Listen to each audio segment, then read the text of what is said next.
ಚಿಲ್ಲರ್ ಬಡ ಭಿಕಾರಿಗೆ ಈ ಕೋಟ್ಯಾಧೀಶರನ ಮನೆಯಲ್ಲಿ ಮರದಿ ಕೊಡಬೇಕೆ? ಕಾಳಿಂಗ, ದಲಿತ ಸಂಘದ ಲೀಡರ್ ಏನಂದ ನನ್ನ ಮುಂದೆ ಒಪ್ಪಿಸಿ ಮಾತನಾಡಬೇಡ. ಲೇ ಕಾಳಿಂಗ, ನಾನು ಮನಸ್ಸು ಮಾಡಿದರೆ ನಿನ್ನನ್ನು ಏನಾದರೂ ಮಾಡಿಸಬಲ್ಲೆ. ನನಗೆ ರಾಗಿ ಬದುಕುವ ಪಚ್ಚೆ ನೀನು ಹೋಗಬೇಡ, ತಿಳಿಯುತ್ತೆ ಮಗನೇ. ನಿನ್ನ ಮೃಷ್ಟಾನ್ನವನ್ನು ಉಂಡು ನಾ ಬದುಕುತ್ತಿಲ್ಲ, ತಿಳಿದುಕೋ ಧನಿಕ. ನಿನ್ನ ಬಾಯಿ ಭಂಡತನದಿಂದ ನಮ್ಮ ಹಳ್ಳಿಯ ಜನಕ್ಕೆ ನಂಜಿನ ಊಟವನ್ನು ಉಣ್ಣುತ್ತಿದೆಯಲ್ಲ, ಕೊನೆಗೊಂದು ದಿನ ಅದೇ ನಂಜಿನ ಊಟವನ್ನು ನಿನಗೆ ತಿರುಗಿ ಹಾಕುವ ಪ್ರಸಂಗ ಬಂದೇ ಬರುತ್ತದೆ, ಜ್ಞಾಪಕದಲ್ಲಿಟ್ಟುಕೋ.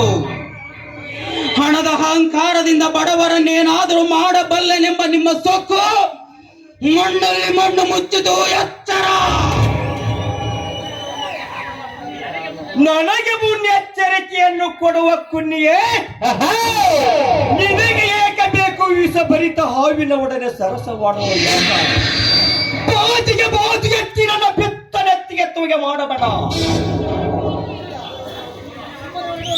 ಸುಮ್ಮನೆ ಹೊರಟು ಹೋಗು ಇಲ್ಲಿಂದ. ವಿಷ ಜಂತುವಿನೊಡನೆ ಸರಸವಾಡುವುದೆಂದರೆ ಈ ಕಾಳಿಂಗನಿಗೆ ಬಲು ಇಷ್ಟ. ಧನಿಕ, ನೀನೆಷ್ಟೇ ಕಿರಿಚಿಕೊಂಡರೂ ನನಗೆ ಭಯವಿಲ್ಲ ಮಗನೇ. ಏಕೆಂದರೆ ಎದೆಗಟ್ಟಿದ್ದವನ ಎದುರು ರಣರಂಗದಲ್ಲಿ ನಿಂತು ರಟ್ಟೆ ಹರಿಯಾಗಿ ನಿಂತು ಹೋರಾಡುವುದೇ ಈ ಕಾಳಿಂಗನ ಹಠ. ನಿಮ್ಮಂತ ಸ್ವಾರ್ಥ ಶ್ರೀಮಂತರ ಧನಿಕರ ದೌರ್ಜನ್ಯಕ್ಕೆ ಸವಾಲಾಗುವುದೇ ಈ ಕಾಳಿಂಗನ ಹಠ. ಎದುರಾಗಲೇ ದುರಾತ್ಮ. ಇವತ್ತು ನಮ್ಮಿಬ್ಬರಲ್ಲಿ ಯಾರಾದರೂ ಒಬ್ಬರದ ಆಹುತಿಯಾಗೇ ಬಿಡಲಿ. ಕಾಳಿಂಗ, ನನ್ನ ಕೋಪಕ್ಕೆ ಕೊನೆಯಿಲ್ಲ. ನೀನು ಬಂದ ಕಾರ್ಯಕ್ಕೂ ನಾನು ಒಪ್ಪುವುದಿಲ್ಲ. ನಿನ್ನ ಭೂಮಿಯನ್ನು ಪಡೆಯಬೇಕೆಂದ ಕುಂಡವೇ ಕಂಡಿನಾಗಿದ್ದರೆ ಆ ಭೂಮಿಯ ವಿಷಯ ಬರೆದು ಬಿಡು. ಕಾಳಿಂಗ, ಅಂದರೆ ಮಾತ್ರ ಈ ಊರಲ್ಲಿ 4 ದಿವಸ ನೆಲೆ ಊರಿ ಬದುಕಲು ಸಾಧ್ಯ.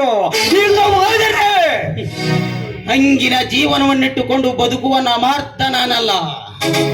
ಬಡವರ ಮೇಲೆ ಬಲ್ಲಿದವರಾದ ನೀವು ಮಾಡುವ ನಿಮ್ಮ ಅಟ್ಟಾಸವನ್ನು ಸುಟ್ಟು ಸುಡುಗಾಡು ಸೇರುವಾಗೆ ಮಾಡುವುದಕ್ಕೆ ನನ್ನ ಆತ್ಮಕ್ಕೆ ನಂಬಲಿಲ್ಲ.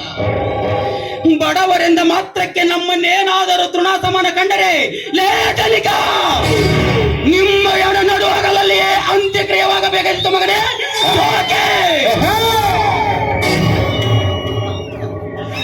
ನನ್ನ ಪ್ರಾಣವನ್ನು ಅಪೇಕ್ಷಿಸುವ ಕುನ್ನಿಯೇ, ನಿನ್ನನ್ನು ಇಷ್ಟರಲೆಯ ಪರಲೋಕಕ್ಕೆ ಕಳುಹಿಸುತ್ತಿದೆ ಮಗನೇ. ನನ್ನ ಎಸಗತ್ತಿನ ಸಾಕು ಈ ಊರಿನ ಜನ ಕಡೆ ನಡುಗುವಾಗ ಏಕೋ ಚಿತ್ರಿನಂತ ಒಬ್ಬ ಚಿಲ್ಲರ್ ಬಡ ಬಿಕಾರಿ ನನ್ನನ್ನು ಇಳಿಸುವಿಯ. ಮುಂದೆ ಕಾದು ನೋಡು ಈ ಧನಿಕ ಧರ್ಮರಾಜನ